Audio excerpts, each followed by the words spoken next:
In the first week of June, right before all this began, the president's approval rating, according to the Real Clear Politics average, was 42%. His disapproval rating was 54%. That's a spread of 12 points. After a full month of all the cable news morons calling him Hitler, Trump's approval rating rose to 43%. That's one of the highest of his presidency. And his disapproval dropped to 52%. That's a spread of 9 points, an improvement over the beginning of the month. But here's the remarkable part. In the Harvard-Harris poll, the president's approval rating rose 10 points among Hispanic voters. Keep in mind, this is over the exact same period when every single person with a master's degree in the continental United States was telling you that Trump hates Hispanics. And yet his number among Hispanic voters rose 10 points. Amazing. Could it be that the cable news dummies don't really understand the country they pretend to report on? Could it be that Hispanic Americans are pretty much like every other American, normal people who love their country and know that illegal immigration hurts all of us? It looks that way. That's bad news for Democrats who are betting that a campaign of hysteria and race baiting would move voters to the polls on their behalf in November. It hasn't worked. Will the left figure out that it hasn't worked? Maybe, but maybe not. They've grown so confident that Trump is finished, over, done, that they're no longer hiding what they really think. They pulled off the mask and they're telling you directly. Calls to halt family separation turned almost immediately into demands to end deportation itself, to abolish ICE, abolish profit, abolish prisons. The left believes that voters are so angry at Trump that they want to abolish the country that elected him and replace it with an entirely new country where borders and business, where the law itself all no longer exist. They're betting that most voters hate Trump so much that they've come to hate America too. That's their gamble. As of tonight, it is not paying off. Lili Gil Valletta is CEO and co-founder of CIEN Plus, and she joins us tonight. Lili, thank you for coming on tonight.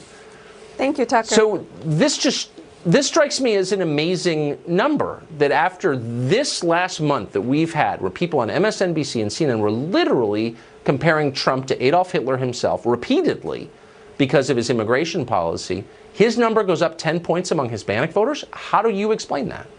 Well, what I love about data is that it removes the bias that comes with opinion. I don't care if you're on the right or on the left. Data removes the emotion of people having just an assumption about our community. And I've said it over and over again here in this network and many others. We are not a single-minded community or a single-issue community, and we do care about jobs and the economy as the top priority as Hispanic Americans. And over again, data shows it from Pew Hispanic, or the data that you're showing, or our own data. I'm running big data analytics almost every month on the state and the voice of the people in this nation, and we keep seeing the same trend over and over again. So we can continue to hit the immigration piñata, as I like to call it, as an issue, but it's not the one that is really driving the priority of Hispanic Americans who are business owners, are working hard for the American dream, and ultimately moved by jobs and the economy. What do you make of the assumption, and I think it's shared by pretty much every cable news anchor on the other channels, by most Democratic politicians, that if you have a Hispanic last name, you are for illegal immigration? That strikes me as a pretty patronizing, at best, a patronizing assumption. It definitely is a patronizing assumption because, yes, while many of us who happen to be Hispanics or Americans in general may know somebody that is caught in the middle of a broken immigration system, more than 60% of Hispanic Americans are actually U.S. born. And that is a fact that many people just overlook. So we want to work hard and do things the right way. One of the fastest growing segments of small business owners happen to be Hispanics. And we just need to, again, go back to the core of the priority issue and not continue to feed the rhetoric of one single issue that, yes, needs fixing, but is not the top one. And once again, we're going to see it for the next round of elections. If this continues to be the message or trying to be the thing that gets rattled around, it will not work. And that is why President Trump has had the positive affinity that he's getting. And that's not my opinion. That's what the data shows.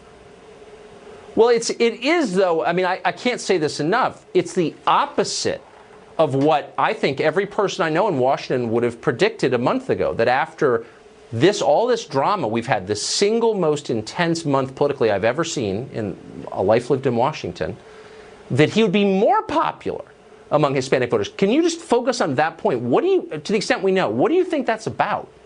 So we actually run some data as recent as a few hours before this show, Tucker, where we looked at 200,000 data points. This is with Culturintel, our big data analytics platform.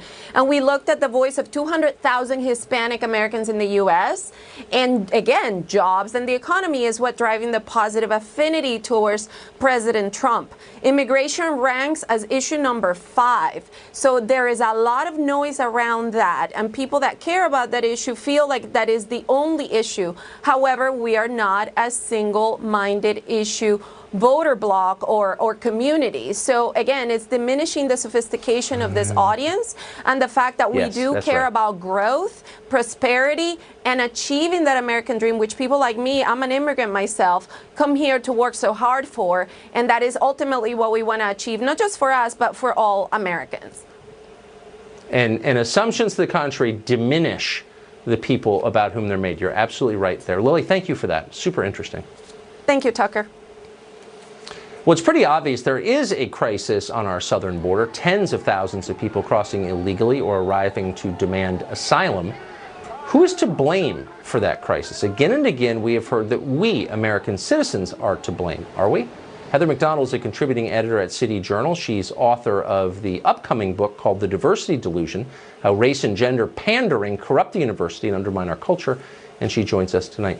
Heather, this is one of those assumptions that I think most people on the other side, on the open border side, take for granted. That if there's a crisis on the border, it's the fault of American citizens. Is it? No, Tucker, it's a cardinal principle of the left that favored victim groups have no moral agency. Their behavior doesn't count. They're victims inevitably of structural racism. But the fact of the matter is that if you are facing a deportation risk, the person who's responsible for that risk is you by having made the voluntary choice to come into this country illegally. Deportation is the universal response to illegal entry across the world. It's practiced without apology in countries south of the border. So the American people are not to blame for this. They are simply asking that the rule of law be enforced. But what you hear when you make that point, and I think you're absolutely right, and I've made it, and the response you get is, well, the United States is such a poisonous force in the region that our foreign policy is responsible for the fact that people are fleeing El Salvador and Guatemala and Honduras. How would you respond to that? It's preposterous. I would ask back in response, well then, if U.S. is so poisonous, if this is a country so riven by racism and misogyny, why do you want all of these people of color to come into it?